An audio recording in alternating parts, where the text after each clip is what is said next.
Good evening, everyone, and welcome to our 2025 Annapolis City Mayoral Candidates Forum.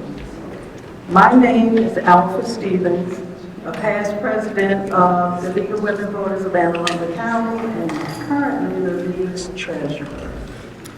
Tonight we have joining us two outstanding candidates who are running for the office of mayor. And we look forward to hearing their views and positions on matters concerning the citizens of Annapolis. And at this time, I ask that you please rise for the Pledge of Allegiance.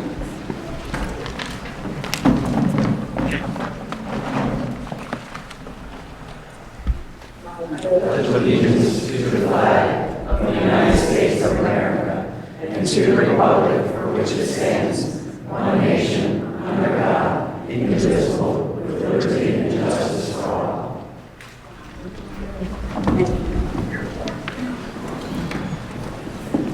Now we would like to take this time to thank our host. Many thanks to Congregation Knesset Israel for providing this beautiful venue, with a very special thanks to Shirley Aronson, Jennifer Kalk, and Edward Henriquez.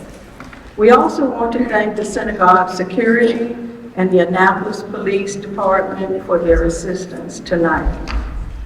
This evening's event is being co-sponsored by the American Association of University Women of Anne Arundel County, the Annapolis Alumni Chapter of Delta Sigma Theta Sorority Incorporated, the Junior League of Annapolis, and the League of Women Voters of Anne Arundel County.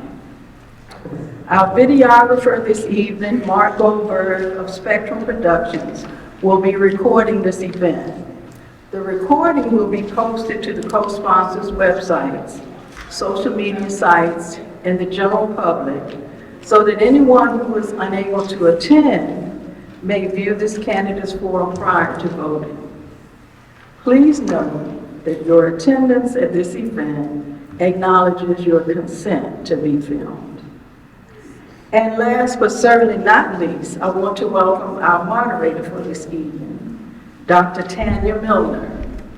Dr. Milner is a provost and vice president for learning at Anne Arundel Community College. Can we please have a huge round of applause?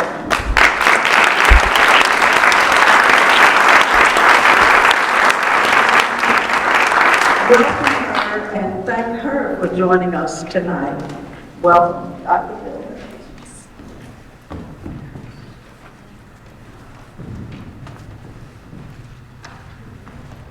Thank you, Alpha.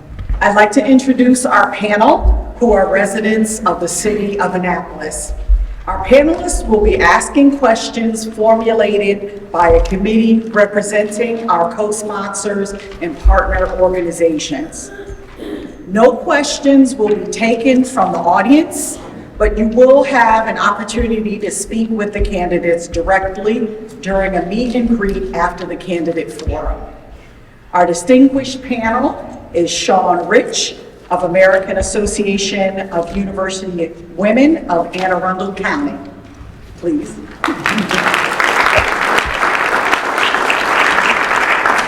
Our next panelist, Michelle Everly of League of Women Voters of Anne Arundel County.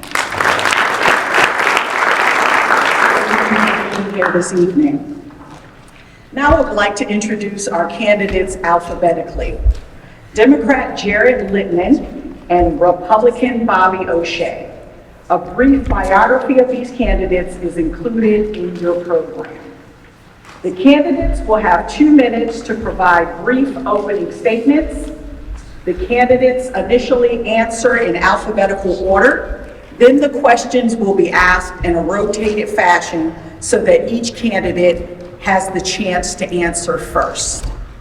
Each candidate will have 90 seconds to answer each question and will be afforded an additional 30 seconds after the opponent has answered if they would like to add any comments. Our timekeepers in the front row will alert the candidates when they have 15 seconds left and when their time has elapsed. Please note that none of the questions have been provided to the candidates in advance. As a courtesy, we ask that the audience please hold all applause and/or cheering until the end so that everyone may hear the candidates' complete answers. At this time, I would like to ask everyone to silence their cell phones and remind you that no photography is allowed inside this venue except by our videographer. A recording of the candidate forum will be available on our co-sponsors' websites, social media sites, and on YouTube within a few days. The candidates will now give their opening statements, beginning with candidate Littman, followed by candidate O'Shea. This order will be reversed for the closing statements. Candidate Littman. Thank you so much for everyone for being here, especially all of the organizers. It's a long list, so I won't repeat all of your names and organizations. My name's Jared Littman. I'm asking to ask for your vote for mayor of Annapolis. You get to choose what kind of government you want. I choose a government that is responsive, that is effective and efficient, that listens to residents. That's why I started this campaign 2 years in advance and reached out to all neighborhoods of all communities, organizing events with Black business leaders, Hispanic leaders, women's groups, environmental groups, public safety groups. And it's not enough just to listen. You need somebody who's going to engage and come up with solutions. And that's very important. I'm a natural problem solver. As an engineer and lawyer, it's what I do. I've been engaged in the community for over 20 years as the neighborhood hardware store owner that I've owned with my wife, who now runs the business so I can be freed up to run for mayor and then be your mayor. I served as your alderman for 5 years, representing Ward 5, and recognized immediately numerous areas that had not yet been tackled, and I took those on. I learned by doing the hard work, by engaging with other council members who had differing views, and bringing people into the tent so that we could solve problems together. We learned so much, and we continued to grow. At the time when I was an alderman, I was also running my hardware store as a corporate director and had young kids. Now, with my wife running the store, I see off the corporate boards, all volunteer boards. My kids are older. I now have the opportunity to serve you full time, and I'm so excited to do so. You need more than people just to listen. You need people engaged. You need more from your candidates than just to criticize. You need people with solutions. And that's what I present to you. I look forward to your questions today. You'll be a wonderful audience, I know. Thank you for this engagement.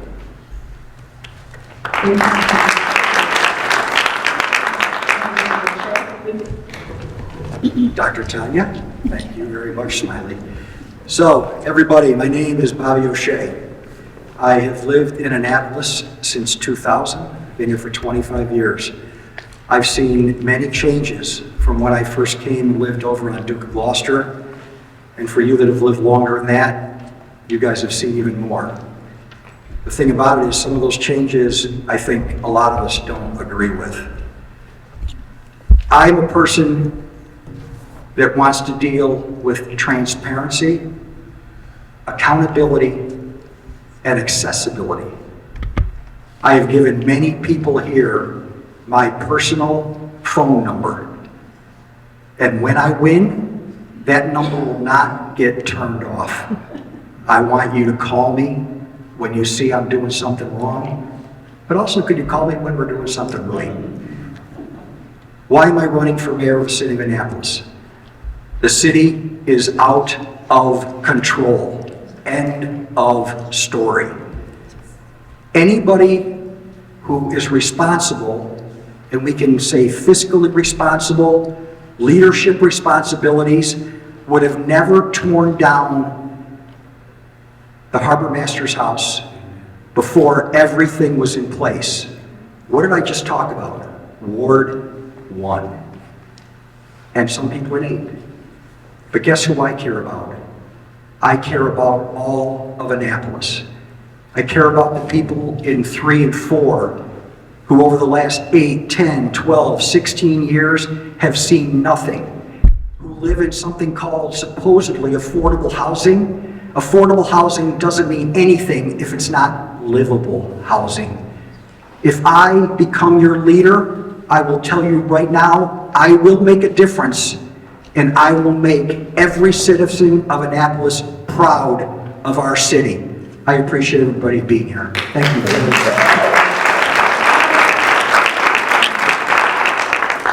To begin, I would like panelist Rich to ask the first question of candidate Littman. Question 1. How would you counteract any negative impacts on city services and projects resulting from DOGE mandated budget cuts? Can you talk to me? Let me see. Sorry. Can you hear me now? Here.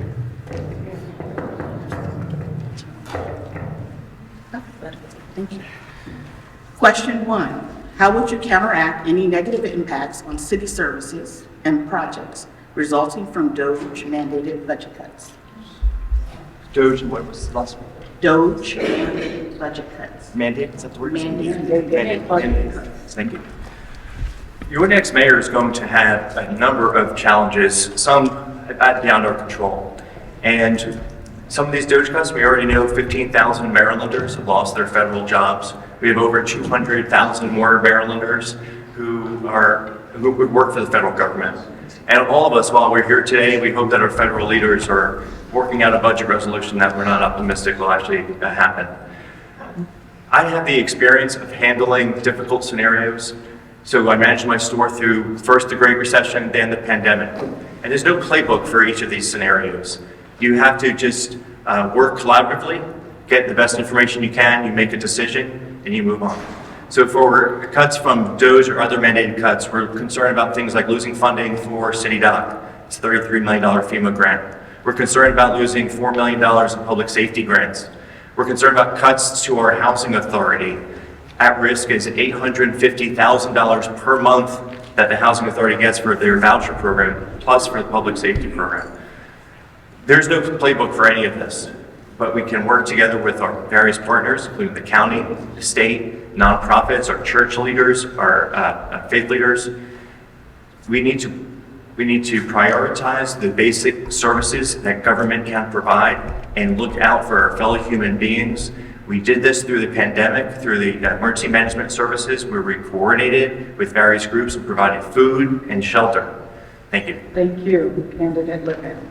Candidate O'Shea, your answer. Sean, thank you. So, any of you ever had your parents or anybody ever use a phrase, newfound money? Newfound money is money that all of a sudden you didn't expect and you do something with it. It's something you didn't expect and then you do something. You don't spend newfound money before you get it. Why is that important to what I'm talking about? I already answered this question in a forum probably a month ago. Annapolis does not, number one, have a revenue problem. Annapolis has a major spending problem. Major spending problem. How many of you out there have your budgets at home doubled? The city, 106 to 200 million. I will promise you right now, within the first 4 to 5 months, I'm going to cut 10% of that 200 million, 20 million bucks. 10 million will be real, 10 million will be reinvested into our police, our fire, our parks, the things that have been neglected because we have not proactively taken care of them. Let's have one other real quick thing. The city of Annapolis needs to be able to stand on its own feet with our money. And then when we get HUD, FEMA funds and things like that, then we spend them. You don't spend newfound money before you have it. Thank you, Candidate O'Shea. As a reminder, could we please keep the, until after we're all set? Thank you. Are we doing rebuttals today? Yes, I'm going to give you an opportunity to rebut. Thank you so much. It's so important to understand the difference between spending and budgeting. The budget increased, but that was only to recognize the faults of the prior administration. The prior administration under budgeted certain expenses like fuel for police and fire cars. Who's going to tell them to stop spending that money? They didn't budget for things like for grants. When you talk about spending, spending actually increased by only 2.8% annually over the last 8 years. Thank you. Candidate O'Shea, would you like to rebut? Real quick. Yes. Here's the problem with numbers. Numbers lie and liars figure. I can make numbers say what I want. My opponent can make numbers say what he wants. Examples.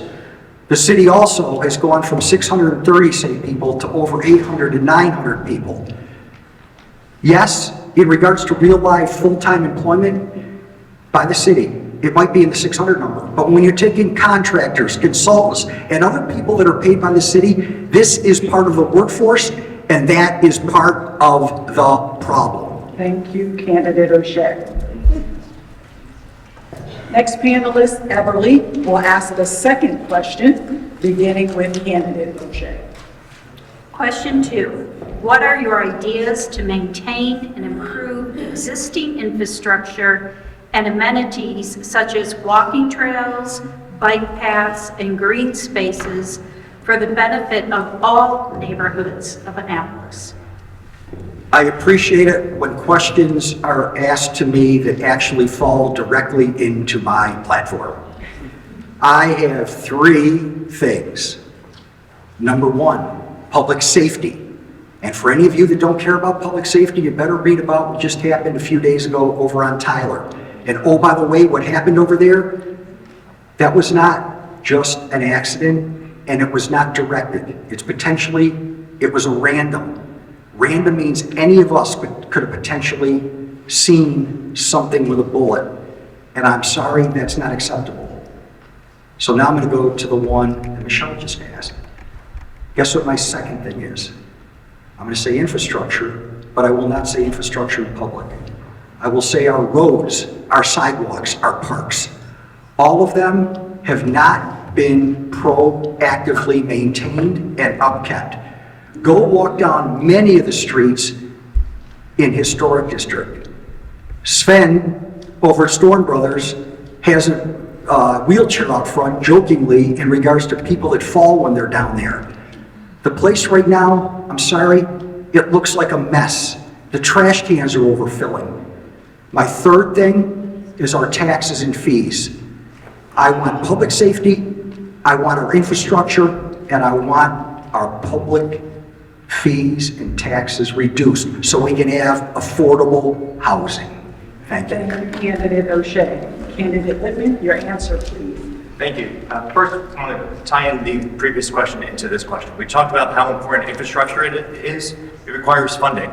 If you're suggesting that we take $20 million out of our budget and you're not going to cut debt service, you're not going to cut police and fire, that leaves $80 million. What's left? Public Works primarily is the biggest department left. Then you have HR and finance. You're not going to do without those departments. So essentially, to achieve those goals, we're going to take $20 million out of public streets and sidewalks. That's impossible to achieve those goals. My plan is to continue the biking and walking infrastructure that we have proposed and is in pieces. This is a public safety issue. I talk with residents in Bywater and Robinwood who talk about the importance of we feel isolated and we don't feel safe to get out of this neighborhood. We need to safely be able to walk out, bike out, and be a part of the community. That's so essential for public safety and engagement in our communities. But it requires money. And so anyone who's telling you that we're going to cut a quarter of our budget of our non-police and fire safety doesn't have a plan to actually provide you with solid infrastructure. We increased our sidewalk budget this last year's budget. No one is suggesting that that increase is enough to do all of our sidewalks. It's expensive. Our brick sidewalks are especially expensive, but we need to provide safe sidewalks, safe ways to getting in and out of all of our communities. Thank you, Candidate Littman. Rebuttal, please. Yes. So first of all, you need to be able to do math. 200 minus 20 is 180 million, not 80 million. Also, you need to listen to what I said. I said 10 million is what I'm going to take out, and that will be a savings. The other 10, I am going to reinvest in our police, our fire, and our infrastructure, our sidewalks and our parks. Why am I going to do that? Because right now they're underfunded. And I want to make it so that the employees that are working here feel as though they're getting a living wage and they enjoy being here. Do the math. We are able to save easily $20 million and reinvest 10 back into the things Thank you, that have been candidate not O'Shea. taken care of. Would you like to rebut? Yes. Candidate Littman? All of the numbers I've offered you tonight are in audited statements. You don't need to trust any candidate numbers. Go to the audited statements. Out of the $200 million, $120 million is debt service, police, and fire. 200 minus 120 is 80 million. That's what I was referring to. So if you're going to cut $20 million and not touch debt service, police, and fire, you're talking about cutting 25% of the remaining $80 million. Thank you, candidate Littman. Next panelist, Rich, will ask the third question, beginning with candidate Littman. Question 3. What is your opinion of the City Dock project? Would you propose any changes? Thank you for the question. So the City Dock project is mostly a resilience project. And it's an over an $80 million project. Roughly 90% of it is on resilience, and that is crucially important. I'm an environmental engineer, I'm an environmental lawyer. I still serve on the Resilience Authority as a volunteer board member, previously served as its treasurer too. I would seek to enact and effectuate the City Dock plan as it's been imagined, as it's been approved, if we get the funding that we are scheduled to get. The city has already met all the qualifications for the FEMA grant. Crucial part is left to whether we get it or not. If we do not get it, then I would have to pivot as your mayor. And there's two paths to pivot. Either you seek alternative sources of funding, or you modify the project. If I'm in that path, if I'm in that bifurcation period, I would seek to modify by taking expenses out that are not resilience. I would seek to continue that resilience aspect as quickly as possible. Any massive rethinking of that entire project, you're automatically resetting the clock on all those permit reviews, and you're talking about starting, if at minimum, 3 years, and probably more like 5 to 7 years in delays. That is why I am intent on keeping this project on tact as it's approved without a re-engineer of the project. But we have to face reality. If we don't get money, I would not want to burden residents by that offsetting amount of money to continue that project as is. Thank you, candidate Littman. Candidate O'Shea, your answer, please. Thank you. So first of all, I have said this over and over and over again, and I love it how individuals try to modify words. I have 2 words for what's going to happen at City Dock the day I get in. Pause and reevaluate. First of all, the resiliency end, which I'm really going to talk about flooding. And please, everybody understand here, flooding, if we can take care of 90% of it, and then from the days when the Isabels and the things that are unforeseen happen, we're able to reduce the damage, we've done a good job. Do not be fooled at thinking that whatever happens down there, no matter who does it, will solve it 100%. My issues are the following. First of all, the Maritime Welcome Center looks like it was designed for some place that was doing 21st century design. It has nothing to do with our city. The Burtis House looks as though it's an afterthought, yet everybody's saying it's something that's important. Another issue that I have with the City Dock project is we keep talking about Sightline. Please, everybody go look at. There were 3 websites up, and I will repost them. They were taken down after I started talking about this. The budget, they had a thing with Historic Annapolis, and they had a 47-page. It's not there anymore. Now it's there on Access Annapolis is more of just a blurb of what we think we're going to do. The fine lines aren't there anymore. I will have it up on the website by midday tomorrow, the correct links and the PDFs Thank you, that bring it candidate back up. O'Shea. Thank you. Any rebuttal, candidate Littman? Yes, thank you. I want to make sure everyone understands the City Dock project. We have 22 miles of water line in this 8 square mile city. The City Dock project is a part, and a very important part, but it's a small part of the overall resilience plan. Even once that plan is enacted and we've effectuated, we then need to do Compromise Street right next to it. That's not part of this project. And then we move into all the other parts of the 22 miles of water line. We have data that shows how fast the sea levels are rising, how frequently. Any rebuttal? Quick one, I will also have up the original numbers. The original numbers were 72 million, and of that, we had 68 million in funding. There's a problem right there. You have a $4 million deficit before you even start the project. Now, there's rumors, and I'm not going to go up to the top number, but they're saying this thing has creeped up to 80, 85. Here, this project has crept up in regards to cost, and it's dropped in regards to the revenue we've got coming in to do it. No one out there sees a problem with that? Thank you, Candidate O'Shea. Next, panelist Everly will ask the fourth question, giving the candidate O'Shea. Question 4, how would you address the issue of petty crime and improve safety in all areas of Annapolis, not just downtown? Great question. So, going back to my first key point, public safety. What I want to do is reinvest in our police department. Our police are good people. And I think our police, because I've talked to them, would like to be able to do more. What is one of the do more things that I would like to do? I want to make it so that we actually have presence in neighborhoods. And I want presence that's friendly, where people feel they're approachable. And I also want officers that feel they want to be there, that isn't just a job. Why is this important? Potentially the incident that happened over Tyler, which was, by the way, by the school, but it wasn't at the school, even though the schools were all shut down in our area, okay? My issue is, I think that if there's a presence of somebody, of a person, you reduce the chance of someone doing a crime, or they move it somewhere else. Ward 4, last year, some father takes a poor daughter to her bus. He gets stabbed. Let's not worry about maybe adults, but what about all those kids that saw that just got a permanent impression in their brain? Do you guys feel that that's something that you want your child to have to deal with? And I think police presence will help. Thank you, Candidate O'Shea. Candidate Littman, your answer. Thank you.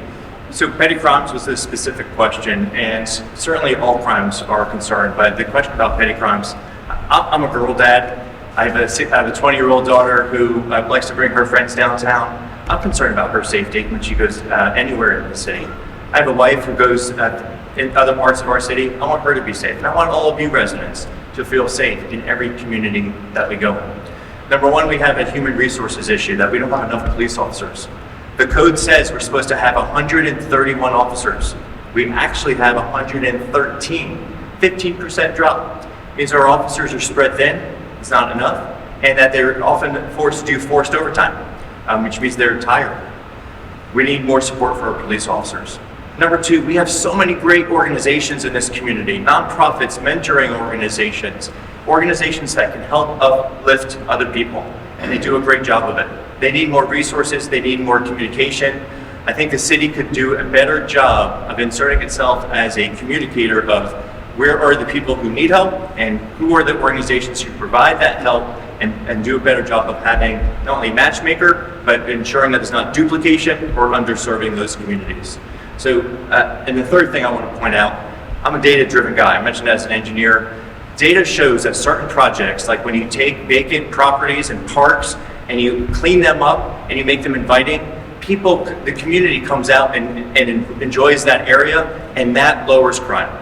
Thank you, Candidate Littman. Any rebuttal? Yes. You know that's yes.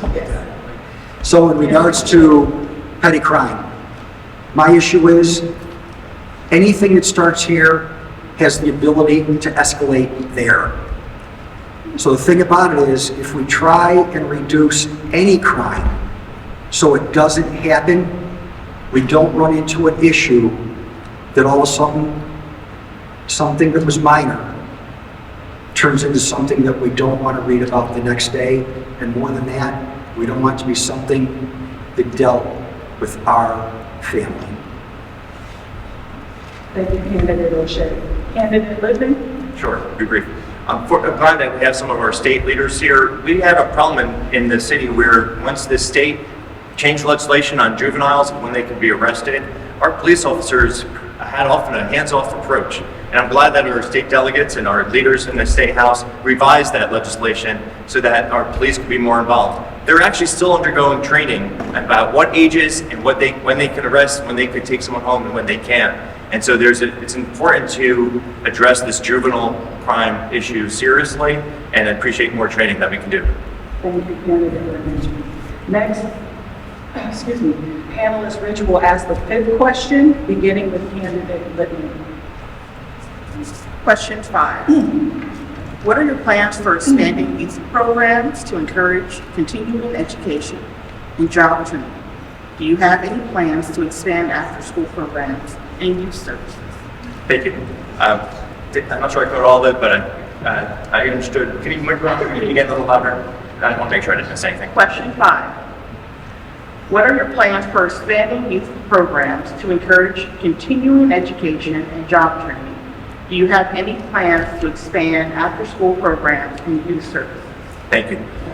Education is so foundational, right, to all of our successes. If you've been successful, there's an obligation to pass it on. And so as alderman, our city doesn't provide education to our public schools, but as alderman, I made sure that we, for the first time, considered school capacity, so that when we're sending our city residents to schools, that they weren't continuing to go to schools that were over capacity. And I've also, in campaigning, come across other issues and ways that we can help our public school system, such as providing transportation home from our public school back for city residents if they want to stay for after-school sports. Mentorship is so important. I mentioned that earlier for after-school job training, after-school activities and job training. I'm an employer. I've employed dozens and dozens of teenagers in their first jobs.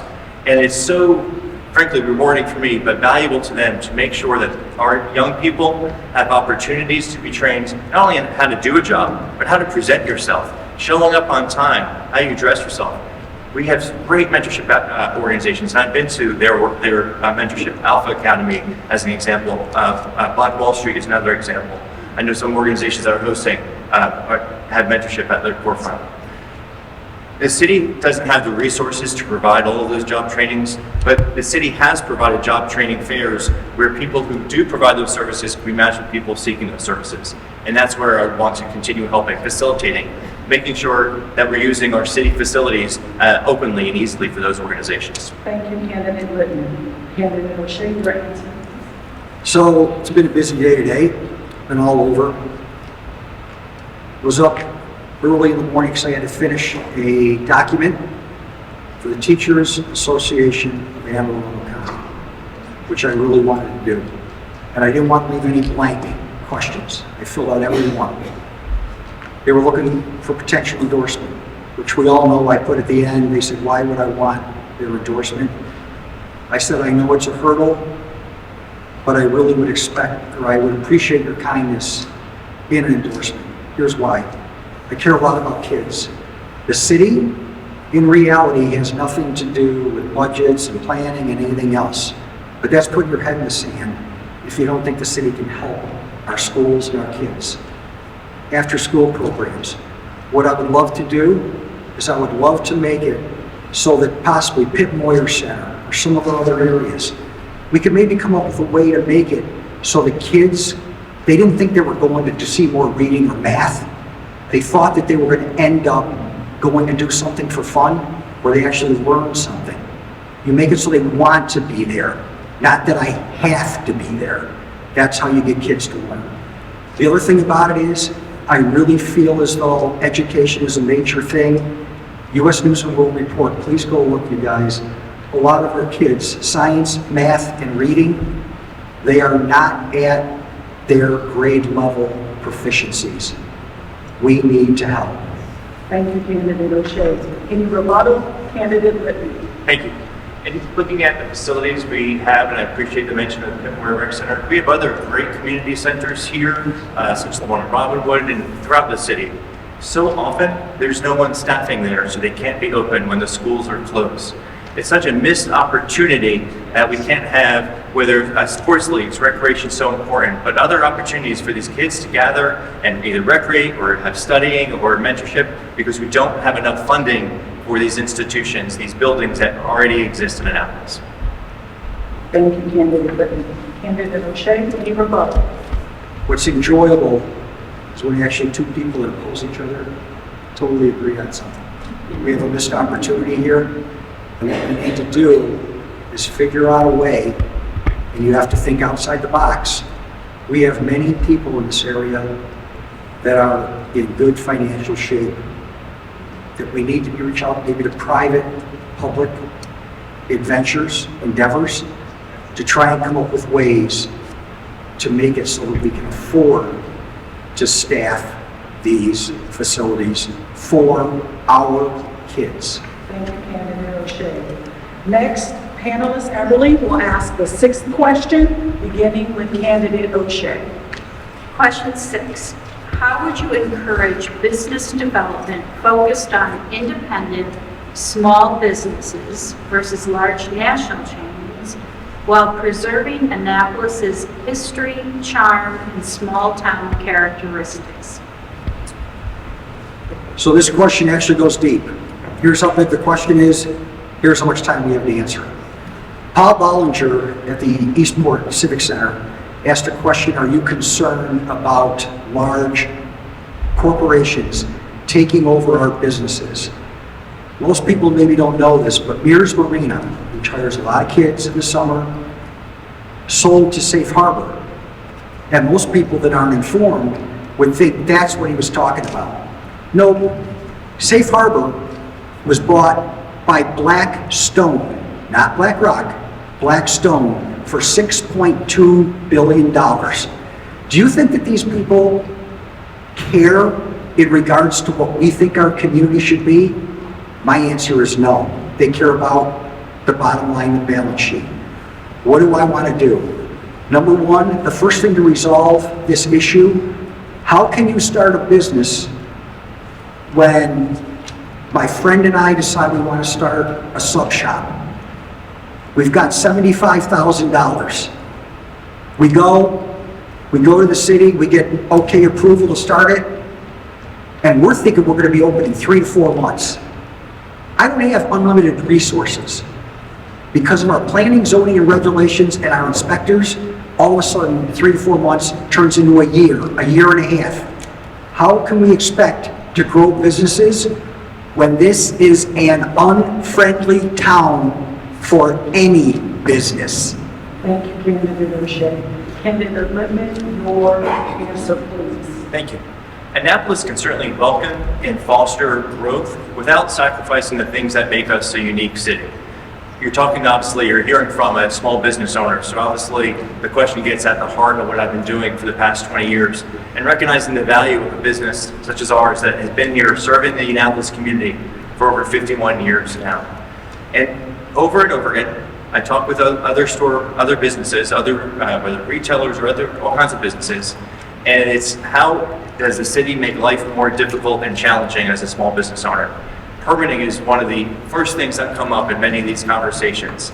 It takes way too long to go from concept to implementation. And you know who that mostly benefits? It's the big boxes and the big entities who have the deep pockets to wade through all of those entities. Small business owners like myself, we need to be able to get from what we are trying to do to actually getting approval quickly. It took me 13 months to get simple approval just for some outdoor storage that didn't involve any electricity, any plumbing, any water issues. Just wanted to put some pallets of dirt on top of dirt. 13 months and tens of thousands of dollars to work through all that process. So believe me, I understand these issues. As a candidate, I mentioned a Black Business Owners Forum, and we heard from other business owners who are particularly sensitive to these issues. They're looking for more education on where the funding capital is, the capital itself, and the networking opportunities. So I began those conversations. I started a business organization, and I'll continue that process. Thank you, Candidate Littman. Any rebuttal, Candidate O'Shea? Sit down. Any rebuttal? Candidate Littman. What? I'd love to. I'll let that 30 seconds. Yes, Thank you, ma'am. please. Oh, thank you. So I got cut off. I went through my time without getting to the historic Annapolis piece. So historic Annapolis is a valuable resource in this city, and so often we have these conversations about growth and permit reform without talking about them. I view them as an essential, important partner, and I would include them in conversations. Not every street, not every building deserves protection that looked like it did in the forever. We need to be able to modernize in certain areas, but we need to incorporate historic Annapolis' basic premise and strategies of how to preserve Annapolis while fostering growth. Thank you, candidate Littman. Next panelist, Rich, will ask the 7th question, beginning with candidate Littman. Question 7. Do you have a long-term plan for affordable housing? In particular, what are your plans for affordable housing for seniors and others on fixed income? Affordable housing is one of those issues that comes up in almost every conversation. And even when I'm having conversations with people who have their own homes, when you relate it to them in terms of, can your children live here? Could you buy your own house if you had to pay today's dollars? And it helps people relate to it. A key driver of inflation, which affects everybody, is the cost of housing. And so we need to make sure that we are working on solutions. And I've offered a number of them on my platform. I'll get through as many of them as I can. Number one, we need to have more of mixed use housing. So think of vacant commercial properties, retail spaces. The seafood market is the one right up from my store outside Robinwood. Wouldn't it be wonderful if this city put forward a proactive plan that said, private world, if you want to invest in this project and you propose first floor grocery store, because that's what the community's been asking, with 2 or 3 floors of moderate size housing, moderate income affordability, then you will have pre-approval. You're not only solving the community needs, you're making life easier for the city because any permits that come that match that are fast-tracked and are easy to approve. But you're also providing savings for anyone. That project is now a lot more attractive because there's now profit motive in there that doesn't exist without that sort of proactive planning. We have lots of those properties throughout Annapolis, and they don't violate people who have single-family housing and don't want to see more commercial activity, more density where they are. And so there's ways to. It's so short, 2 minutes. Candidate O'Shea, your answer, please. So, another very, very difficult situation that needs to be addressed. Affordable housing, as I already said, has to be livable housing. The problem with Annapolis, again, another phrase, cause and effect. Because that postage stamp lot, which goes for $300,000 to $500,000, there's our first foundational problem in Annapolis. Affordable housing is a very difficult goal to achieve. Why? Because investors learned when Park Place went in, this is a place that I can make a lot of money. And we've gotten a lot of development. But we've got a lot of development with a major problem that Ellen Moyer discussed way back when she was mayor, or a peninsula. We have 2, actually 3, ways in and out. Rowell, West, and Forest. They already are at capacity. And what's worse than capacity, we have a real situation if we have an emergency on those areas. We need to plan, first of all, where affordable housing should be, what affordable housing actually is, and I will continue this on my rebuttal. O'Shea, any rebuttal, candidate Littman? Yes, thank you. A couple of things I left out that I want to cover for housing. Our housing authority is under tons of pressure. One of the things the city can do to facilitate and bring the cost of housing down is to be a better partner. They have various needs and not all of them require money. There's a permitting process that we could expedite for them. For the resident or the business owner or the investor, we could put templates of the most common applications on our city website so that when you're submitting an application, you see what the gold standard is supposed to look like. Make it easier for people. Thank you, candidate Littman. Candidate O'Shea, any rebuttal? Do I get a rebuttal? Yes. So, the rebuttal is this. I've had some great conversations with authorities on affordable public housing. 3 individuals have said, at the moment, Annapolis does not need any more affordable housing. What we need is to fix the affordable housing that we've been neglecting for years over at Harbor House, Eastport Terrace, all of our different neighborhoods that those people deserve to be taken care of. Thank you, Candidate O'Shea. Next, panelist Everly will ask the 8th question, beginning with Candidate O'Shea.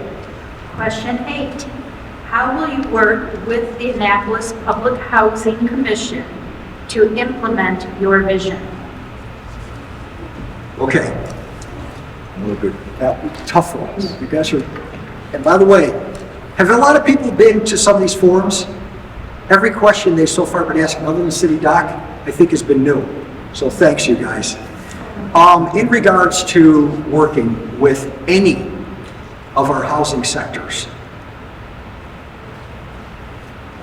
why is it, so I was at Harbor House this weekend for 3 hours. I had a great visit. I spoke to probably 30 or 40 residents.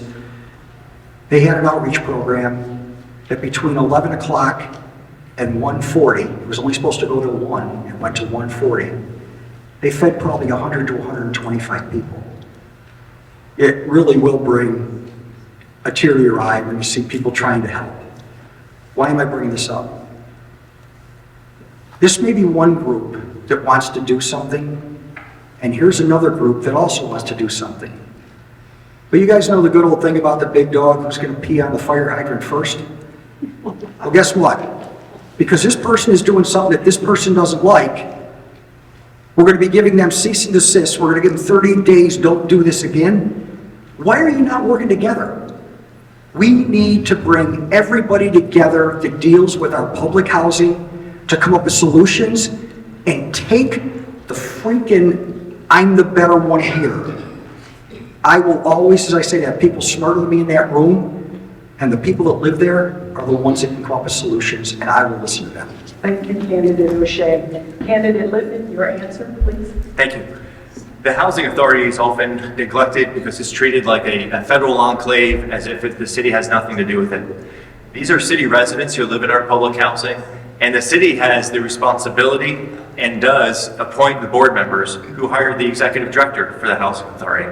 I had the pleasure of being interviewed by Mr. Waddy as part of the Housing Authority Forum, and we had a wonderful conversation about the needs of the Housing Authority and what candidates can do. So that's a whole hour length if you want the longer version.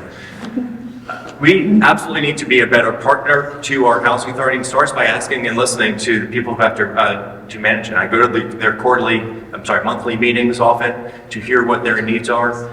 They got into a spiral during COVID where rents went way down. People weren't paying their rent because they thought, and they knew they couldn't get evicted. They needed to still pay rent though. And so they got into a spiral where they didn't have the funds to do repair work. And then the city was taking their licenses to rent those units away. And so fortunately this past year, the state, the county, and the city collaborated to rectify some of those immediate need problems. So the city needs to continue to be a better partner with these inspections. Make sure that when a housing authority repairs these units, the city can be there immediately to license them before any further problems happen, so that the tenants have to immediately pay rent. I truly fear during this next city term that there's going to be an increase of homelessness, and it's going to be very concerning because the housing authority does not have the resources right now. Candidate Lippman. Candidate O'Shea, any rebuttal? Yes. So Tyrone and Lyle said to me, you guys have heard me say this over and over, Cheshire Cat grin. During the election time, everybody comes over and talks to the people at the housing authority and says, I'm going to promise you this, I'm going to promise you that. They never see people come back. They never try and solve problems. These communities are part of where we live. These communities deserve our effort to fix the problem that has been going on for years. Thank you, Candidate O'Shea. Candidate Littman, any rebuttal? I agree that often the problem is that people aren't going in non-election years. And so I'm proud to have photos of me with my kids going in Robinwood during Greenscape and doing beautification projects going back a dozen years ago. I work for many, many years now working with Cheryl Menendez, delivering food in Robinwood, working with Donna Johnson in Eastport Terrace. There are so many wonderful community members, and they do deserve to be engaged with and being talked to, not just during an election year. And not only have I been doing that, I will commit to continuing to do that as your mayor. Thank you, Candidate Littman. Finally, panelist Rich will ask the ninth and final question, beginning with Candidate Littman. It's a long one. Speak up. Okay. Question 9. Acknowledging recent legislation that has helped maximize additional housing on existing properties for residents identified as low income, and the fact that there's a shortage of city land for new development. What are your thoughts on redeveloping existing space and/or promoting the construction of accessory dwelling units as a way to create affordable housing? Got it. Well, you're right, that was a long one. So a few things. I mentioned my suggestion with how we can identify underutilized properties to have more mixed-use housing. That brings down costs, by the way. And all of it is meant to be incremental. So the goal in the projects that I was describing is that, like on that seafood market site, 2 or 3 floors of housing doesn't overwhelm the site and create a traffic burden. And so you want to identify those locations elsewhere. The city is largely built. We don't have a lot of opportunities to use existing land for brand new projects. And obviously traffic's a problem, so you can't overwhelm any one site. I am supportive of the CNI project, that's the Choice Neighborhood Initiative, that would transform generational transformation of Eastport Terrace and Harbor House. And the goal is to add mixed use, mixed income housing. It actually largely does not add more affordable housing. It's adding mostly that moderate size housing that's in between what's considered affordable and market rate housing. I'm also supportive of the Robinwood project. That community is wonderful. Those people are people like all of us and have the same basic needs in life and wants, and it's been overly neglected. That project has been a long time coming. These are buildings that were built in the 1960s, and it looks like not much has changed since then. We've even taken down trees in that neighborhood because police were concerned about being used as cover for security. That's not a way to treat a neighborhood. So I'm supportive of those projects, and we need to add to them. And you asked one piece at the end. I'll have to get on rebuttal, but don't mind just repeating it. Repeat that. What are your thoughts on redeveloping existing space and/or promoting the construction of accessory dwelling units as a way to create affordable housing? Thank you. Thank you, Candidate Littman. Candidate O'Shea, your answer. Moderator Rich, would you mind reading that short question one more time? What are your thoughts on redeveloping existing space? Oh, I do. Acknowledging recent legislation that has helped maximize additional housing on existing properties for residents identified as low income, and the fact that there is a shortage of city land for new development.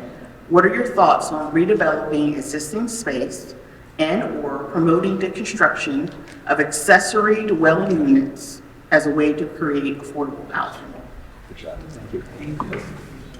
Another difficult avenue to go down, but something that needs to be taken care of. First of all, people need to understand that the city of Annapolis has to compete with private, public, multiple different sectors to try and get the funding to try and do these different projects. That's the first issue. Annapolis isn't necessarily to be the first in line to get dollars to be able to help with multi-dwellings and things like that. The issue with the multi-dwelling, again, I have a problem because affordable housing, please give me a real life breakdown. Are we talking about moderate, low income, Section 8, and how are we going to blend it? They do tell us where the affordable housing people, in other words, like it may be say 75,000 if what the city is our median income. So if you're 54, we're going to let you be in the moderate income housing. Why do I have an issue? Because my big thing is I want to be able to get dollars to take care of those people in the mold infested areas. My opponent has brought up very eloquently, and I totally agree with him.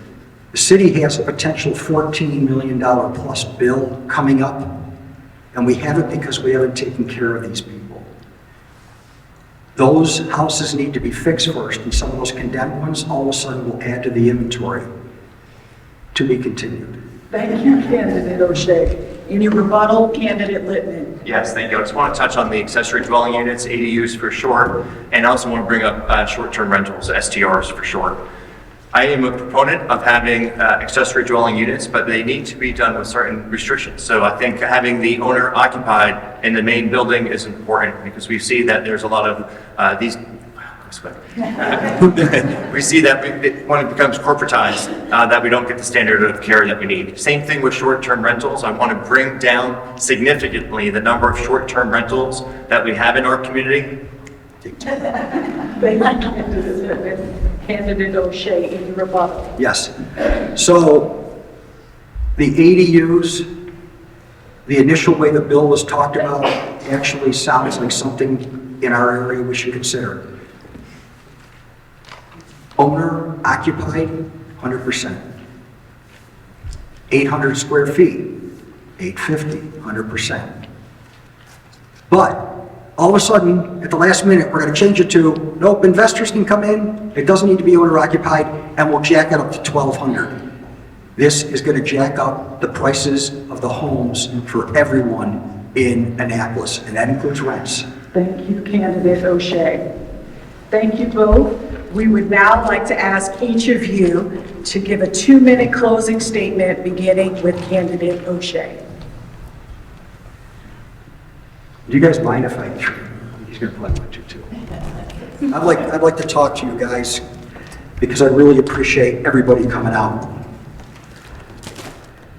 I would really like to make a difference for the city that we all love.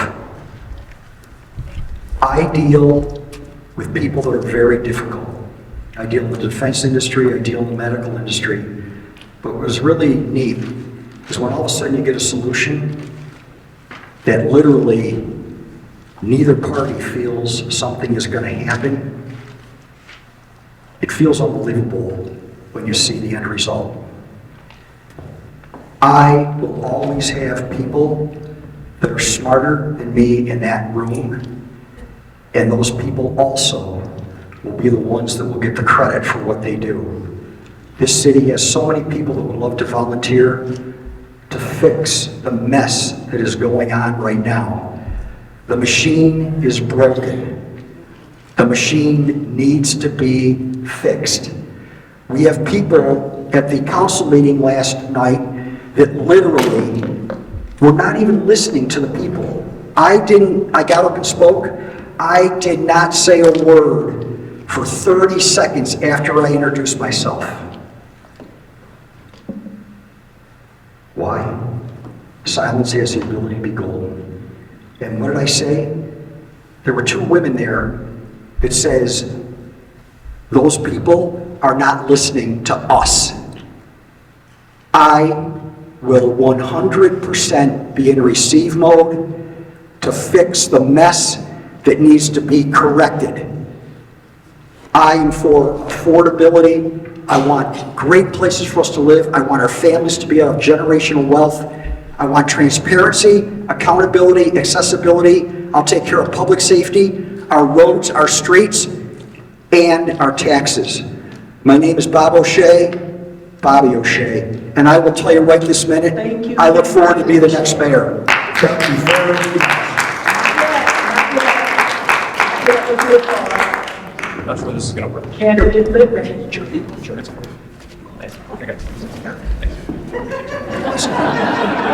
We work together. Put my talking in. I talked in the beginning, I started this with, you get to choose the government that you want. It's important that we work with, that we talk about the same facts. That's why I talk about audited financials as the source of documents. We don't want to go back to a period of time when we were either under budgeting numbers, we were not budgeting numbers at all for grants, and we were borrowing money, borrowing is a nice way to say it, a more direct way to say it is taking money from the water and sewer fund to plug holes in our budgets. The first year of Gavin's budget, he had to raise taxes by almost 10 cents. 5 of those cents were just to fill the gap of when we no longer took money from the water and sewer fund. We don't want to go back to those days of budgeting. And when we talk about cutting $20 million, and again, we're saying exclude the $120 million that is debt control, debt service, police and fire. When we talk about all those wonderful questions that you had today, we talked about needing resources for affordable housing, needing resources to serve our underprivileged youth, more tutoring, more of this, more of that. All of that takes money. How are you going to do that if you take out $20 million out of the remaining $80 million of your budget? I will be prepared to be your mayor on day one. I had the background and experience of doing difficult things. Within the first 100 days of being your mayor, I'm going to do an assessment of our leadership. I will not make changes just for the sake of making change, nor will I just keep people in place just for the sake of continuity. It'll be thoughtful, deliberate leadership. Number 2, I will begin a strategic planning exercise with all of our employees. I have 20 years of listening to our employees talk about how no mayor has ever engaged them the way I plan to. Talking to directors who said council gave them legislation, new responsibilities, no one asked for their input. I will change that. I will work in the first 100 days on plans for housing and plans for permitting reform. Thank you so much for your time tonight.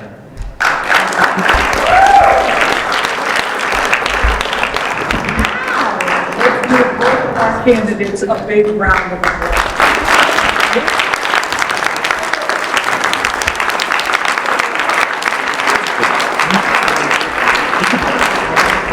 On behalf of the co-sponsors, we would like to thank the candidates, the panel, and you, the voters, for attending tonight. Thank you for taking the time to educate yourselves on the candidates and their positions. We hope that you will not only vote, but remind your friends and family to vote also. Your vote matters. The candidates will be available for a brief meet and greet if you have any questions you would like to ask them directly.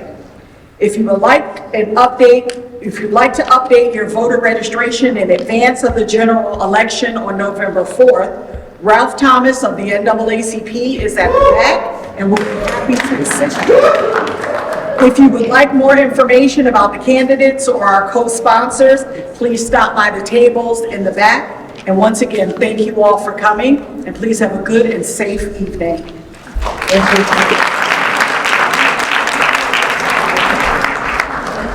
Thank you.